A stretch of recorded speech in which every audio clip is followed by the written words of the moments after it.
Martın 17-si yetkinlik yaşına çatmayan 3 rəfiqə evdən çıxıb və bir daha geri qayıtmayıb. Valideynlərin sözlərinə görə, yetkinlik yaşına çatmayan qızların telefonlarına zəng çatmasına baxmayaraq, onlardan cavab ala bilmirlər. Sosial şəbəkədə istifadəçilərdən biri paylaşımında bildirib ki, qızlardan birinin anası onlarla əlaqə saxlayıb və qızların Əli adlı gənc oğlanla birlikdə Abşeron rayonunun Xırdalan şəhərində bir evdə qaldıqlarını deyib. Əlinin səs yazıları var. Bu gənc oğlan qızların Dubaya və rayonlara müştəriyə göndərilməsi barədə anaya səs atıb deyə paylaşımı edən şəxs qeyd edib. Əldə edilən məlumata görə evdən çıxıb geri qayıtmayan qızlardan birinin anası müğənnidir.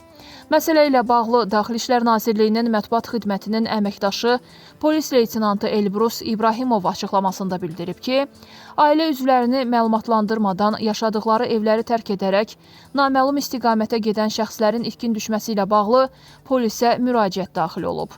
Bundan əvvəl də bir neçə dəfə yaşayış yerini tərk edən şəxslərin yerinin müəyyən olunaraq tapılması istiqamətində polis əməkdaşları tərəfindən tədbirlər görülür.